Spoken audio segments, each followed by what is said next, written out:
Bernadette Bourvon, qui représente ici évidemment Oui, c'est moi.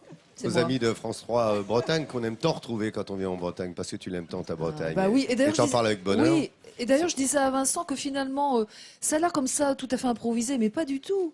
Parce qu'on était à Paimpol, ça ouvrait la saison de Midi en France en septembre. 1er septembre. Et qu'est-ce qu'on retrouve, les cocos? Les cocos de Paimpol. Quel talent! J'ai fait sécher dans ma cave, Mais que j'ai je conservé sais. par devers moi-même. Ouais.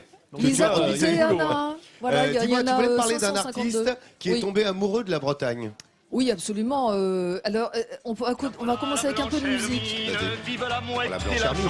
Voilà. La voilà la Blanche Hermine, vive Fougère et Clisson. Alors, tout le monde connaît ça, c'est bien sûr la chanson de Gilles Servat. Alors Gilles Servat, lui, il habite pas très loin de Carnac, hein, ça fait une vingtaine d'années qu'il s'est transporté de Nantes en passant par l'île de Groix à Loco-Almindon, juste au nord de Carnac, parce que c'est là-bas aussi qu'il a trouvé le baga de Loco-Almindon avec lequel il joue très très souvent. Et on est allé voir bien sûr Gilles Servat, qui est quand même une figure emblématique de la culture bretonne et celtique. Et il nous a fait visiter ses coins préférés à lui, ses balades, et pas seulement du dimanche. Gilles Servat nous avait donné rendez-vous au port de Saint-Goustan. À peine arrivé, il nous parlait d'un célèbre Américain.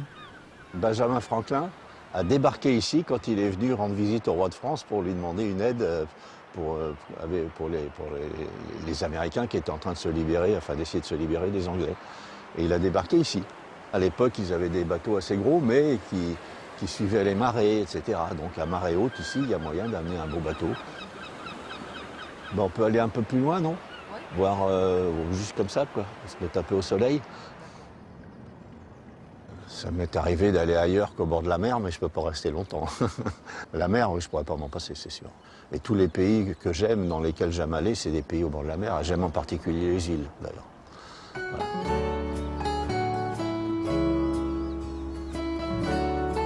En quittant Saint-Goustan, Gilles avait évoqué un endroit secret sur la rivière d'Auray, où il aime se promener.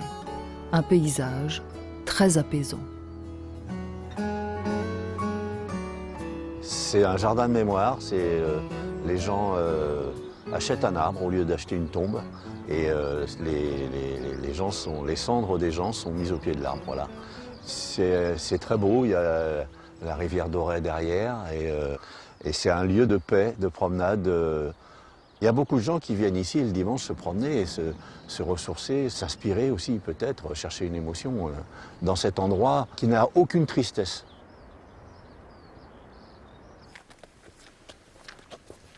On a des tas de choses dans la tête qui tournent avec tout ce qu'on a vu, tout ce qui nous a inspiré, ça reste dans la tête à tourner comme ça. Voilà. Et puis un jour, il se passe quelque chose qui fait que certaines de ces choses se mettent en ordre pour faire une chanson. Pour moi, un spectacle, c'est une promenade dans un tas de paysages différents. Il ne faut pas qu'on reste toujours dans le même truc.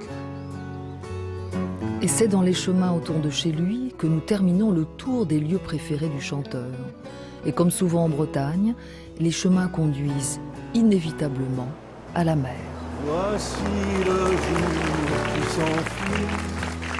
Voilà donc Gilles Servat, donc, qui habite à Loco-Almindon. Alors faut suivre, il continue toujours à faire des concerts bien sûr partout en Bretagne et aussi en France. Charles Bietri, vous aimez Gilles Servat, je suppose? Bien vous connaissez sûr. son répertoire par cœur. Par cœur, je ne sais pas, parce qu'il y a des gens qui sont un peu plus proches géographiquement nous. C'est Alain Barrière qui a 3 km par là.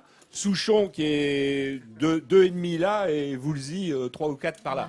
Donc il faut savoir le répertoire de tout le monde. Cerné, ouais. C'est vrai. Et il y a les bagades aussi, on en parlait, Charles. Ah, il y a les bagades. À Carnac même, il y a un bagade formidable qui n'arrête pas de progresser parce qu'il y a des concours, il y a des matchs sans arrêt. Et ils n'arrêtent pas de monter. Et puis à Vannes, on a un bagade qui a été champion de France, qui est d'ailleurs, je crois, champion de France depuis quelques jours. Et bien sûr, et qui nous donne...